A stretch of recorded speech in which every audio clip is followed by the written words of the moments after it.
Hi, everybody. Thank you for joining us. We're going to get started in just about a minute, getting some of the tech issues handled. And we are almost ready to go on a really great conversation. I've looked through the presentation that our guest experts will be sharing with you all today, and you're in for a very powerful conversation. Let me make sure I get this recorded. Okay, it is 5 o'clock, so let's go ahead and get started. I just want to say I always tell you all that I'm very excited for this conversation because I am. We always have great dialogues, but I think today I'm most excited and thankful because this is our very last webinar of the school year. We've spent a lot of time together, the families who I mean, I see your names. A lot of you guys are here every single week with us. So thank you. And I just want to thank you on behalf of myself, the Board of Education, and all of us here in Alvord Unified School District for spending an hour with us, 30 minutes. I know that it doesn't really seem like a lot if you just spend an hour or 45 minutes with us or whatever it is. But each of those meetings that you have with us, all that time that we spend together, compounds and really has a huge impact on the success of a child over the 13 to 14 years of their education. And there's been decades and decades and decades of research that shows that the more connected families are to their child's school, the more successful that child is likely to be. So again, just from the bottom of my little coordinator heart, thank you. Thank you for being here. I want to remind you that we have two very efficient and fantastic and intelligent interpreters with us today. We have Miss Yvonne Orozco Rangel, who is interpreting from English to Spanish. So if you need this information in Spanish, si necesita esta información en español, puede encontrar la opción Interpretation en las herramientas de Zoom y ahí podrá cambiar el idioma de inglés a español. If you need this information in Arabic, we have Bayana. Thank you so much, Bayana, for being here. You will go to your Zoom tools and you will select interpretation, and you can there change your channel from English to Russian. It doesn't make too much sense to us that we have an Arabic interpreter and it's on the Russian channel, but Zoom doesn't have the option for Arabic, so we make do with what we can. So with that, I'm going to turn it over now to just really caring, powerful, they've been with us for a very long time, counselors who are going to share with you how do you help your child transition from middle school into high school. Sarah and Pam, you're up. Thank you so much, Alejandro. And thank you all for being here today with our presentation Transition to High School. I know there can be some worry and some anxiety, especially if this is your first child going to high school, but we're here to support you. And hopefully by the end of this presentation, you feel a lot better. So my name is Mrs. Ontiveros. I am a school counselor at Villegas Middle School, and I do have one of my colleagues here with me today. Hi, I'm Pam Prescott. Currently I'm a counselor at Hillcrest High School, but I've been at both middle school and high school in our district. And today's focus is understanding the academic, social, and emotional shifts, high school expectations and supports, and how parents can help their child succeed. We will have some time at the end of this presentation for Q&A. So if you have any questions along the way, the chat will be monitored and we'll be able to address those either as we go or you can save it for the very end.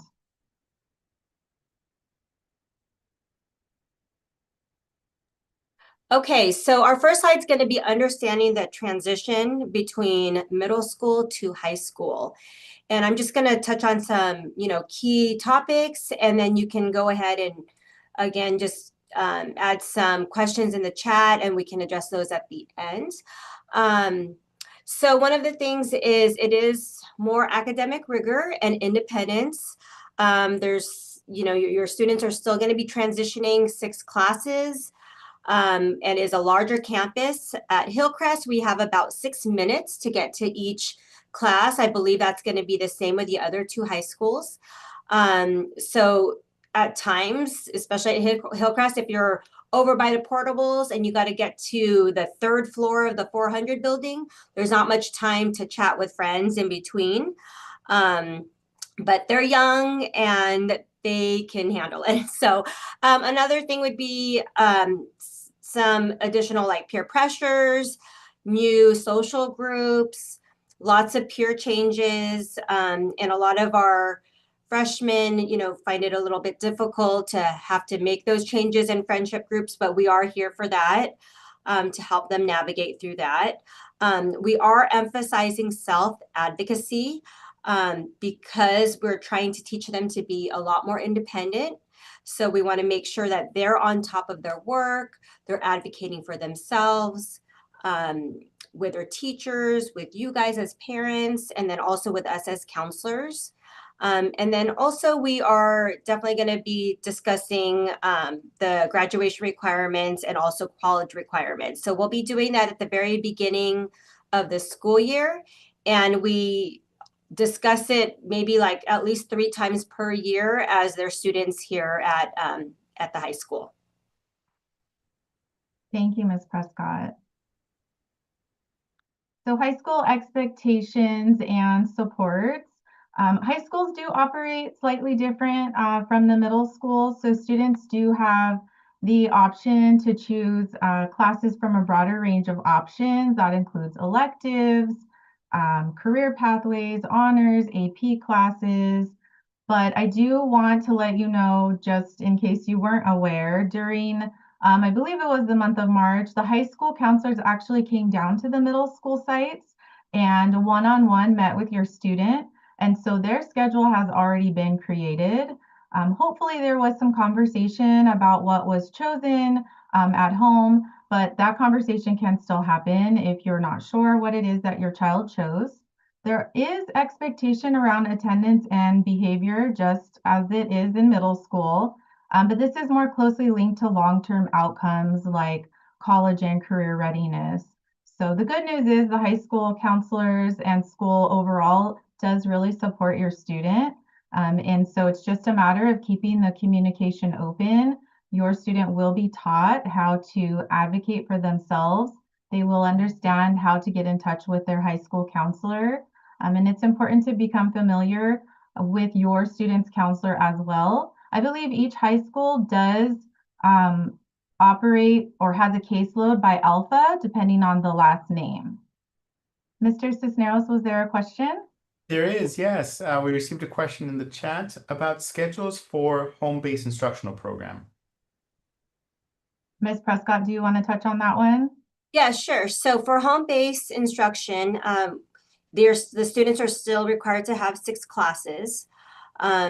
So we are still going to be scheduling them the same way, 6 classes, making sure they are meeting graduation requirements. And then also if they are wanting to be A through G ready, meaning meeting the 4-year university requirements. The only difference is going to be is that they're not going to be here obviously every day.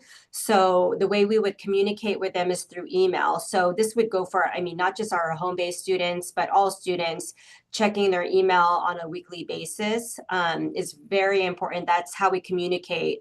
At the high school level, we have about 350 to about 450 students each. So it's quite a bit of a caseload, and we do send out emails quite often. So communication would be great through email. And then also the learning is a little bit different because obviously they don't have that direct instruction. So parents really are the support system. They're at home, but they are assigned to one teacher. And basically the teacher is just monitoring how much time they're spending on each class, making sure that, they are meeting the requirements for the minutes online. And then, also reaching out to parents. Teachers will communicate with parents as well as students, especially if they're falling behind and if they're not making the progress necessary. Thank you so much. Was there any follow-up questions, Mr. Cisneros? No, just a note of thanks from Empress 417. You're welcome. So the good news is schools do offer a lot of support. Your counselor not only helps with scheduling, but also helps support your student with any social emotional challenges that might come up. There's a lot of proactive approaches. We want students to understand their mental health is just as important as their physical health and how that might impact our academics. So we really do look at the whole child. There may be some teachers on campus that offer tutoring. There may be some different types of intervention programs. It just depends on each site. I know Ms. Prescott can only speak to Hillcrest, but we're happy to reach out to the other high schools, and we can always add that into the presentation. It's also important to know where to go when you need support. So I would just say familiarize yourself with the staff as soon as your child starts at school so that you have a point of contact. And when in doubt, you can always email your student's counselor and we can find the answers for you. Ms. Antiveros and Ms. Prescott, we got another question from Pamela. Since schedules were already created, how will students know their room numbers? Yeah, that's a great question. So actually the room numbers and teachers are not assigned until I would say about the night before or a couple of days before school actually starts. Our administration is continually like building the master schedule throughout the summer and even into registration because there's a lot of changes. So it's really important that students know how to access Aries as well as parents because that is where they're going to find their schedule. So the freshmen during registration will be able to have tours from our ASB students and other groups depending on what high school they go to. So they'll be able to see, you know, where the buildings are, what classes are, but usually they will not receive their schedules with their room numbers until either I can't remember when we start. If it's like a Tuesday, maybe it would be over the weekend, but usually about a couple of days before is when they would get their room numbers and teachers. Another, I guess, kind of follow-up question came up. Would they also get their schedules when they pick up their books and their instructional materials? Okay, that's a great question. I know for books, it might be different at each site. At our site, they actually don't pick up books the day during registration. They pick it up with their class during the first week of school. So they're assigned class, they'll go over to the library and pick up books there. We've also done it where they do pick up books during registration. And for scheduling purposes, they just receive a course list. So it's just, there's 6 classes that they chose without room numbers or periods or teachers. And it might not even be in the right order, but it's just the 6 classes that, you know, that they would receive. In the past, we've given them out by paper, and sometimes we've also done a QR code to make sure that they know how to access their Aries, that they could see it on there. But it should be visible now for them to see the 6 classes that they've enrolled in. It should be under classes and then schedules. Thank you. I do think though that if your current 8th grader is looking at their 9th grade classes in Aries, there's a drop down with school. They would have to change from their current middle school down to the high school that shows up, and then they should be able to see the classes. All right, Ms. Prescott, do you want to take on how parents can help? Yes, so we are all, just like at elementary and junior high, we are all a team that we're all here to support our students, making sure they're successful. And that's just something to keep in mind. Although we promote being independent and advocating for yourselves, us as parents, I have a student here in our district as well at the high school. We have to just make sure that we're communicating still with our students. How are they doing in classes? I know sometimes we say, do you have homework? They say no, and then we kind of just move on. So I would highly encourage parents to really just check the Aries portal weekly. Maybe just set a day like, okay, Thursday, we're always just going to look at your portal together, knowing that your students are knowing that you're going to be checking on them weekly. They're going to make sure that they're having everything in by then. And also because they have 6 classes, a lot of maybe different activities, sports, we want to really make sure that they know how to manage their time. So, and organization. So that's another thing too. If students, every student's different. So sometimes students are able to have a full load of honors classes and be able to do all the things. They might have like some church classes they have to go to. They have sports, and then other students, it's too overwhelming for them. So us as parents, we really have to get to know our students, see what they can handle. That transition from 8th to 9th grade sometimes could be very difficult because there's so many opportunities at the high school and kids really want to be involved. But we always say you're a student first. You're a student athlete. So it's always academics first. If you don't have the academics, you're not going to be eligible to play sports.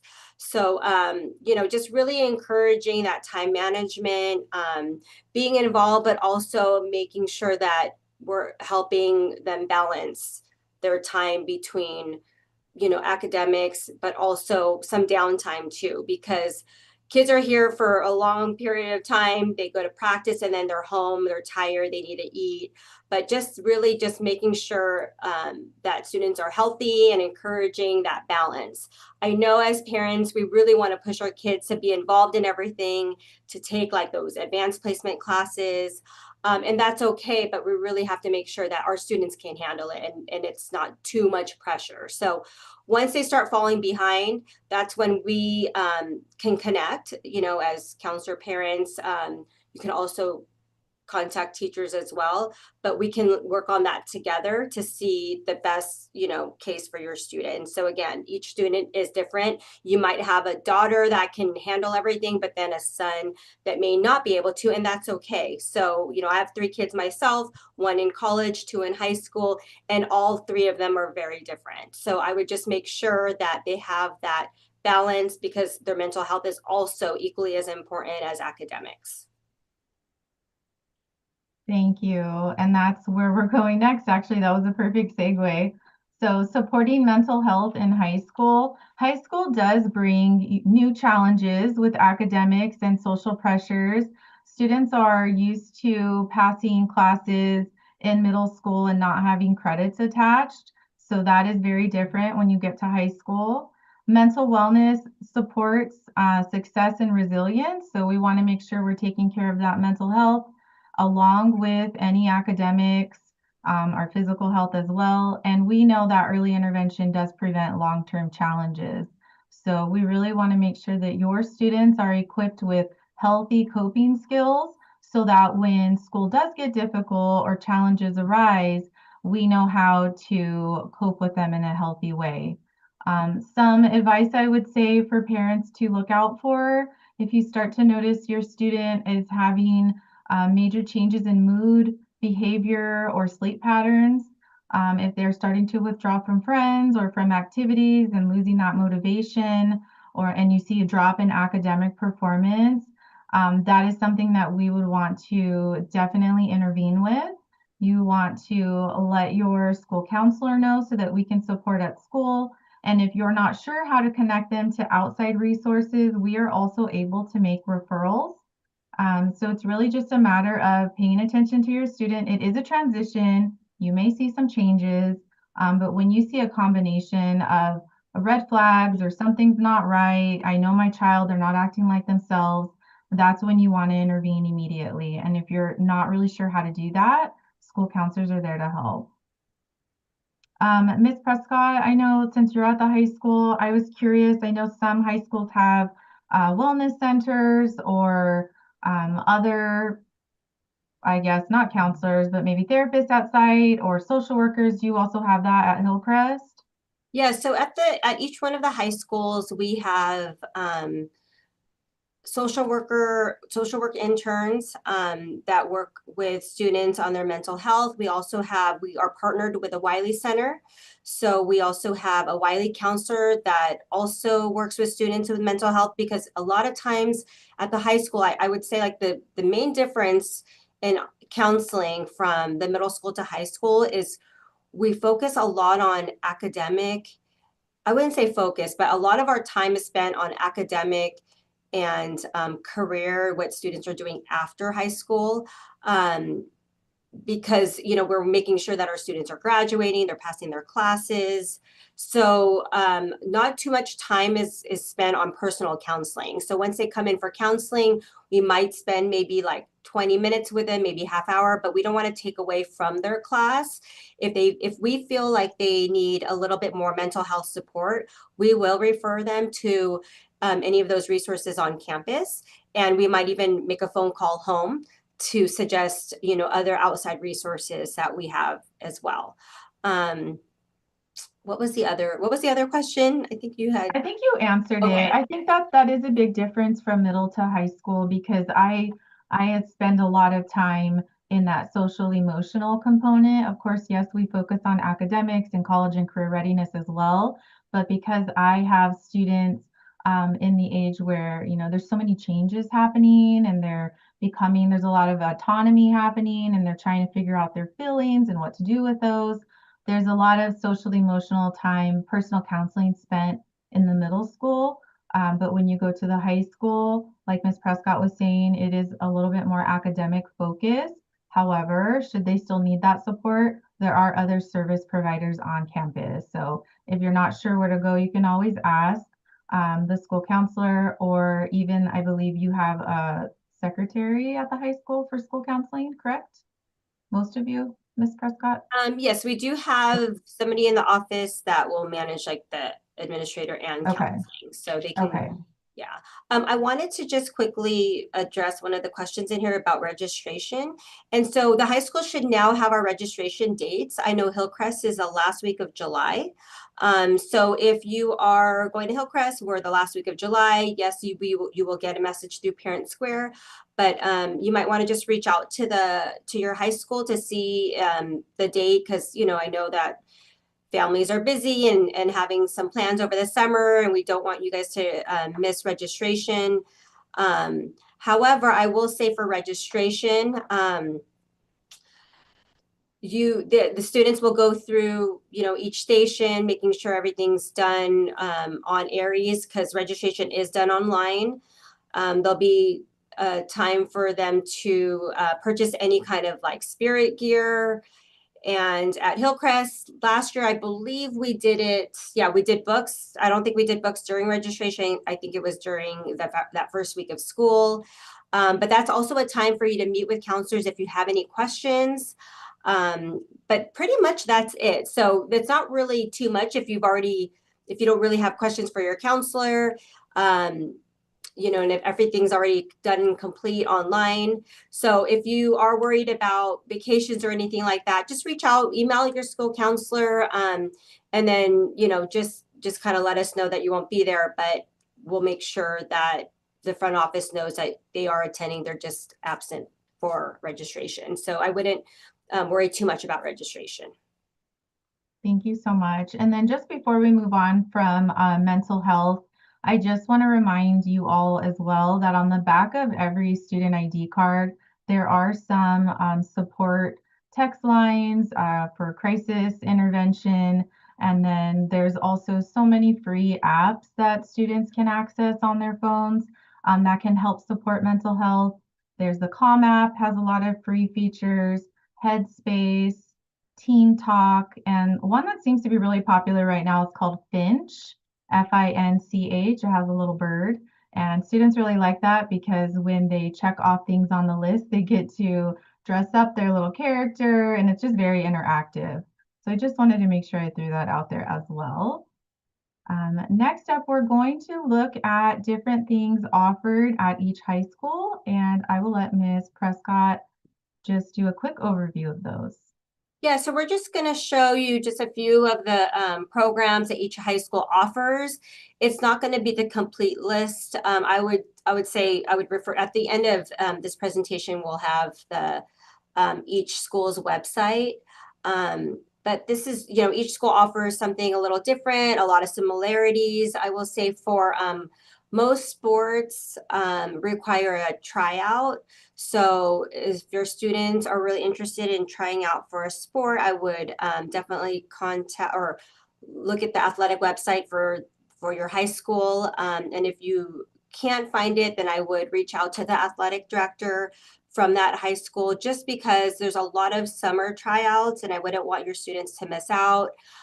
We do have the summer tryouts, but we also, let's say your student is interested in basketball. So basketball really isn't until, they don't really start until the winter season. So they would have a summer tryout and then they would also follow up with an additional tryout later on after the school year starts. But a lot of times I highly encourage students to get involved during the summer. It's a really good transition. They can meet other students and just kind of already know some people going into high school. And then again, for the other clubs and programs, we do have some similarities and differences, but definitely check it out on each of our websites.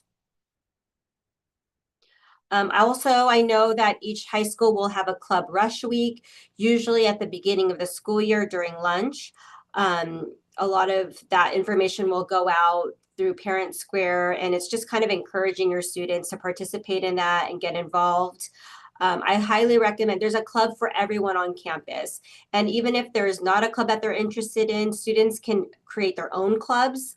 All they would need to do is really just find a teacher that would be willing to advise them to help them out, hold the meeting in their classroom, and then all the paperwork is really in activities. So it's very easy to start their own club if they're not interested in any of the ones that, you know, our schools offer. Thank you so much.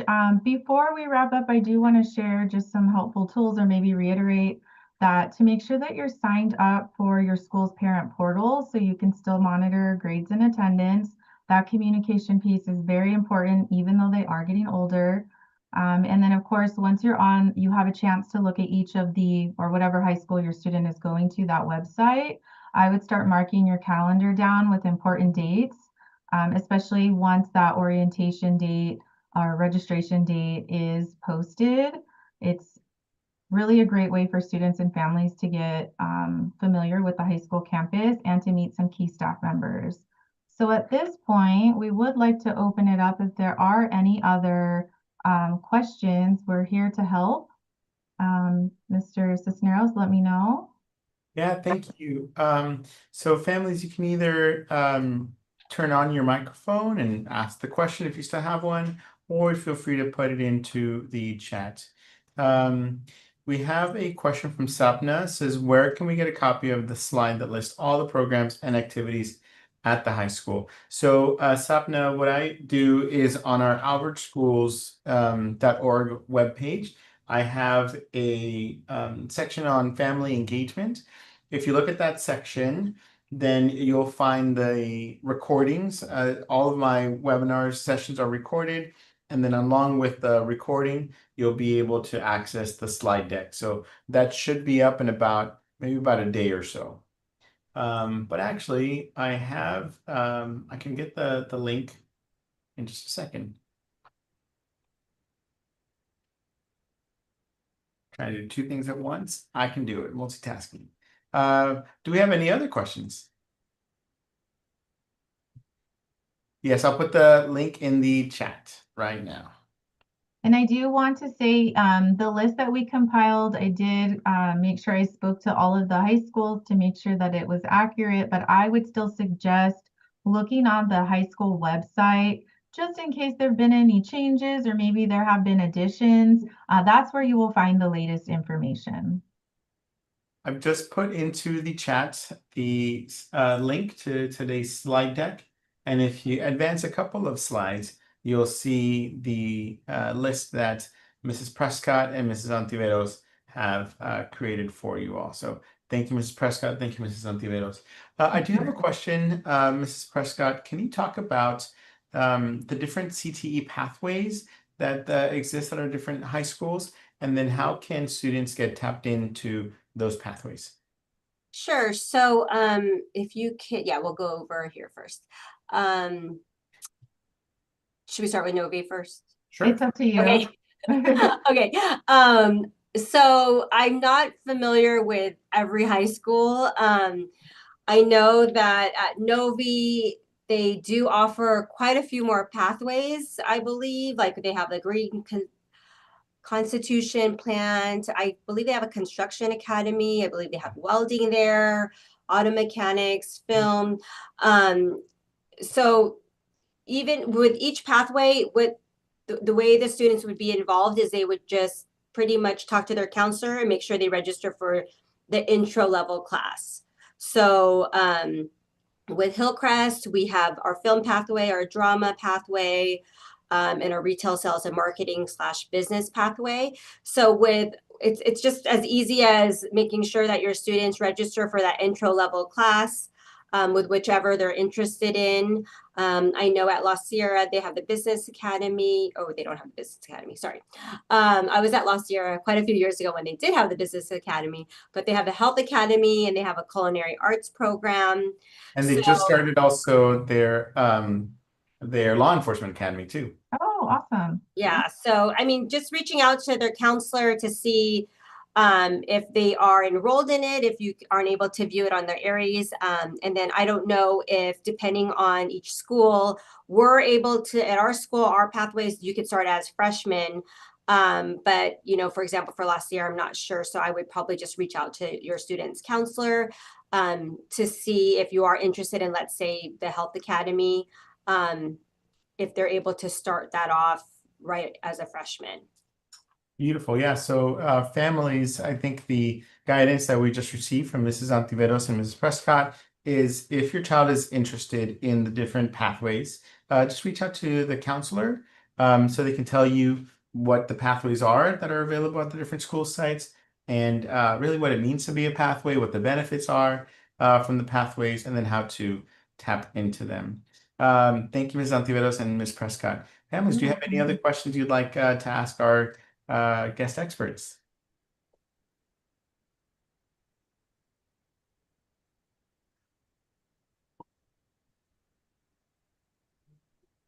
All right.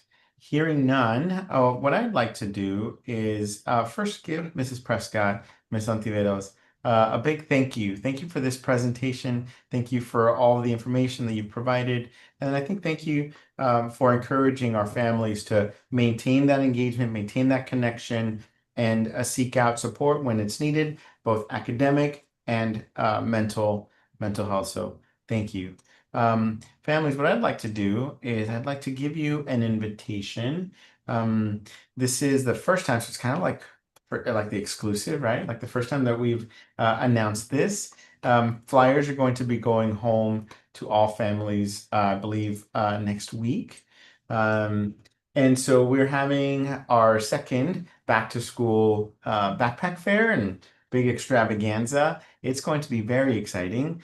So every child who attends, it's going to be Saturday, July 26th at Norte Vista High School. Every child who attends gets a free backpack stuffed with school supplies. In addition to that, it doesn't say here, we need to fix that on the flyer. In addition to that, every child who attends is going to get a free pair of brand new shoes, a free pair of brand new socks. The first 300 families to attend will get 2 weeks worth of groceries for free. We're going to have catered lunch totally free from TK Burgers. And if you were at our event last year at La Sierra High School, you had TK Burgers, you know it was delicious. We're going to have dental services, so your child can get free dental cleanings. And then we're also going to have about 25 to 30 different community organizations just sharing different resources that are available to us here in our city, in our region. So this is a partnership with an organization called Project Boone. They're the ones who are doing a lot of the funding. Also a partnership with, obviously, us and Riverside Unified School District. This is going to be open to RUSD, Alvord Unified School District. We're inviting our Corona friends and our Jurupa friends as well. So it is going to be amazing. It's going to be amazing. It's going to be great. So we hope that you all can join us. Mark your calendars. And yes, it says while supplies last because we will be likely running out of all the supplies. Last time we did the event, we had about 1,500 people in attendance. So it's going to be great. So we hope to see you there. And with that, seeing that we have no additional questions, thank you, families, for being here. Thank you, Mrs. Prescott and Mrs. Ontiveros, for your presentation. And again, we always want to thank the hardest working people in the room. Mrs. Bayana, our Arabic interpreter, thank you. And Mrs. Yvonne, our Spanish language interpreter. Everybody